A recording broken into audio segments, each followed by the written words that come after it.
Hello, folks. This is Russ Scala with the Institute of Nutritional Medicine and Cardiovascular Research. And what we're going to do today is talk about diets and fat loss. And we're going to give you some really interesting information that you've probably never heard before. And I want to be able to take the frustration out of diets and weight loss by explaining to you some evolutionary history, some basic physiology, and my journey of being a triathlete for over 30 years and gaining weight when I was training and running probably the longest distances I've ever run, and I couldn't understand why I was gaining body fat, and especially a lot of the athletes that were around me at the time. So we did a lot of cool stuff and a lot of cool testing, and I want to share that with you. I want you to think about what I'm saying and apply it to your lifestyle. We have an obesity epidemic out there, folks, and we need to turn that around and help families get on the right track. So stay with me, okay? Okay, folks, there's been about 76,000 diets out there in the last, say, 100 years. And there's a lot of confusion as to what diet works for you. And what I can tell you is the closer you eat to your genetic heritage, that's a good starting point, because we are all biochemically unique, folks. You put 10 people on a diet, they're all going to lose weight at a different rate in different locations. And that's sort of what we're doing in this personalized medicine diet section of this program. Why am I not losing weight? Very frustrating for people. Well, understand, folks, that for some people it could be calories, for some people it could be diet, for some people it could be they're not shifting their body into fat burning. So it's a little bit different for everybody out there, but what I'm going to do for you today, just like we're trying to find a serial killer, is we got to pull all the puzzle pieces together and find out how you best can burn body fat, and that's going to be really interesting. Here we go, low carb, high protein, low fat. Again, it's very, very confusing. Folks, what you could think about is a diet has to be customized to your unique physiology. Okay, folks, a diet has to be customized to your unique physiology. That's why we have special blood work and special nutritional testing for all our clients that come through the door. And this is what we could help you with. Here's a little history on the diet. In 1825, we knew that certain diets worked and certain diets didn't. In 1863, William Banting wrote the first diet book. He was basically an overweight undertaker. And throughout the evolution of history, we've got documentation of people that learned how to burn body fat that never went mainstream. So people that were not even in the medical profession learned how to burn body fat and started writing about this in the 1800s. Well, this is sort of what we're going to be educating you with. As you can see, in the 1970s, Robert Atkins was talking about burning body fat. In 1979, Dr. Tarnower did the Scarsdale diet. And again, these are all evolutions from the same evolution of diets of the way we've been eating for 2.5 million years. Folks, for 2.5 million years, we ate very low carbs. I mean, physiologically studying anthropological history, this is true. And even today, in the cultures today, the Maasai tribe, the Aborigine, and the Inuit Indians, they all are low-carb eaters in their life today, and they're healthy. In 1934, a German-born American psychoanalyst named Hilda Bush started studying obesity in children. Look how long ago that obesity was being studied, folks, before KFC, McDonald's, a half a century before supersizing and high fructose corn syrup was ever designed, children were getting obese. And the reason was they were taking in too much grain. We used to think that people were fat because they ate too much. Folks, that is completely opposite of the way our physiology works. People that are overweight are nutritionally deficient. People that are overweight are hormonally deficient. And isn't it interesting, if you run a marathon, you're not going to burn any body fat, folks. We've got the documentation and the history. So it's not even about exercise. It's about having the correct nutrition and the correct hormone levels in order to burn body fat. And that's what we're going to teach you today. A lot of children are overweight because they are nutritionally deficient. A lot of children are overweight because they are nutritionally deficient. When you start off the day eating cereal, you shut off your fat burning. Half a slice of bread, folks, will shut off fat burning. And that's what we're teaching families about. We have to understand that fat loss has to do with hormonal deficiencies. Fat loss has to do with hormone levels. You find out what hormones you're deficient in, you correct them, you will start to burn body fat for the first time.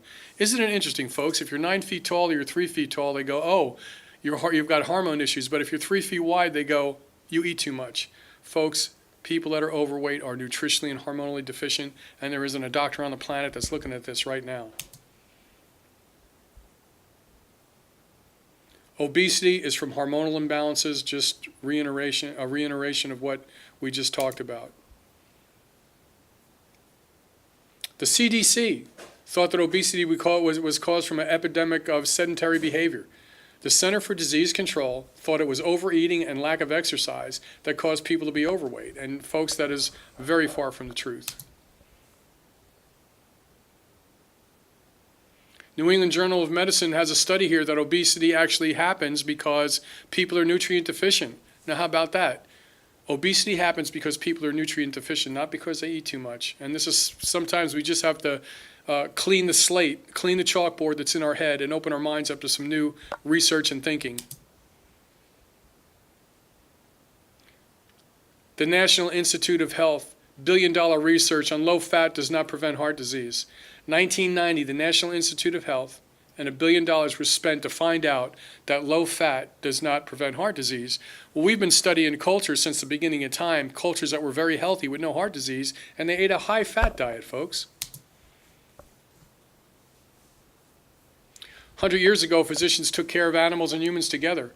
They were much more in tune to the physiology. They understood more about nutrition 100 years ago. When doctors took care of animals and humans together, they knew much more about nutrition than they do today. Obviously, for some laughs, we put together the Catkins diet, canine liposuction, and perch potatoes, studying animals. But what's really interesting, folks, is a doctor is now training medical students in zoology, and they're calling it zoobiquity, where the study of animals and humans, people that are veterinarians and medical professionals, medical physicians are coming together, and they're sharing information on cross species to learn about each other, which is opening up a lot of doors for us. We know that there's leukemia among animals such as cattle and cats. Lactating mammals like cows and goats rarely get breast cancer. There's a high rate of breast cancer in cougars and kangaroos and llamas and sea lions and beluga whales. Geese, gorillas, and sea lions can become depressed. Birds and elephants seek out psychotropic drugs. See how much we could learn from animals, folks. See how much our medical community can learn about fat burning. Think about what the animals eat out there. Animals, when they want to stay lean, they forget the muscles when they're eating an animal on the Serengeti, and they go right to the organ meat that's high in essential fatty acids. How about that? We know by studying evolutionary biology that the Egyptians were very heavy and overweight because they were a high grain culture. They ate a lot of grains and fruits and vegetables. Now, fruits were designed to eat seasonally. So, the Egyptians were very overweight. This is studied we're able to study DNA right now and tell what they were eating at that certain time in the evolutionary process. 2 million years ago, our diet consisted 90% of meat, roots and berries, and fat. Now, we know this by studying history. And look at our diet today. Our diet is so full of grain and carbohydrates. You wonder why there's an obesity epidemic. Well, while pharmaceutical companies are looking for the magic bullet, the magic pill, all we have to do is go back into time and look what our ancestors ate and tweak our diet a little bit to help our bodies resonate, folks. Study the history, and you will get out of the railroad tracks of obesity. If you understand just how your blood sugar works and glucagon, which is understand the basics of your pancreas. When you eat a half a slice of bread, you elevate insulin. Insulin shuts off fat burning. Here's what insulin does. It makes you obese, increases your appetite. Insulin is needed, but just in small amounts. It allows energy and nutrients to get into the cell. If you overproduce insulin, you will store a lot of body fat. Look at this slide, folks. It can change your life. Here's the vicious circle. Cortisol, insulin, and blood sugar causes people to become unhappy. Those people that say they got to eat 5 meals a day, when you're burning body fat, you only need 1 meal a day, folks, and that's what the evolutionary biologists told us. Do you think these people were crossing the Serengeti and traveling hundreds of miles were carb loading? No, they weren't. They weren't eating 5 meals a day either, folks.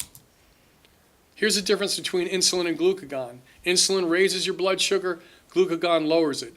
The pancreas releases glucagon when your blood sugar is low, and that helps with the fat burning. Your body will be able to utilize body fat for fuel. Once your pancreas, instead of releasing the fat hormone insulin, it releases glucagon, the fat burning hormone. And just take a look at this for a few seconds, because this is what your pancreas does. You could control this with your diet. You could help your body resonate, okay? A steak and a baked potato, the baked potato would cause your insulin levels to go up because it's a simple carbohydrate. If you ate a steak or chicken and you added some leafy green vegetables to that, you would elevate more glucagon and start to burn body fat. Really simple, folks, and you're not even going to hear that from your doctor or your nutritionist, trust me. The blood sugar roller coaster makes us all crazy. Here we are, folks. Look what elevates insulin. Look what elevates insulin and glucagon. Protein elevates insulin. Fat does not elevate insulin levels at all. Isn't that amazing? This is why the high-fat diet combined with protein allows you to burn body fat, because the fat-storing hormone, folks, insulin, is not elevated when you eat fat. How about that? There's multiple metabolic systems involved in storing glucose. Glucose is what our brain and our bodies run on, but folks, this is where we got to clean the slate and clean the chalkboard in our head, wipe it clean. Our body will respond, and our body will run on pure fat better than glucose. Our brain and our heart will run on a byproduct of fat metabolism. In other words, when your fat breaks down and it breaks down into ketones, those ketones will be utilized by your muscle, your brain, and the heart more efficiently than glucose. So for years when I was a triathlete thinking that I needed high carbohydrates, I was completely wrong. In 1996, I started adding high fat to my diet, and it improved my performance, and the people I trained with at the time, it sent our performance through the roof. Stable blood sugar is one of the foundations of maintaining healthy weight. Folks, if you stabilize your blood sugar and your insulin, you will not store body fat. The only way to do that is by adding protein and fat to your diet and less than 50 grams of carbohydrates. Folks, we are all biochemically unique. Remember this. If you hear about your friend that lost weight on a diet, that diet will not work for you, because we are all biochemically unique. Just like you have all different shoe sizes among your friends and you need all different jacket sizes, everyone needs a different diet. So one of the sweeping generalizations is that we need protein and fat. When our DNA unzips, we need protein and fat to rehab every part of our body. There is no nutritional requirements for carbohydrates, folks. There is no nutritional requirements on a cellular level for carbohydrates. Our bodies can run on fat, and that's what you're going to start hearing more and more of the ketogenic diet and intermittent fasting. We are in the middle of a change, folks, and you're not going to hear about this from your doctor. At our program over in Winter Park, we do a comprehensive nutritional testing. We do food logs, and we customize a diet based on your nutritional markers. So I want you to think about what I said today, folks. Share it. Sign up for the Russ Scala YouTube channel. Come to our facility, or just call us for information. Good luck.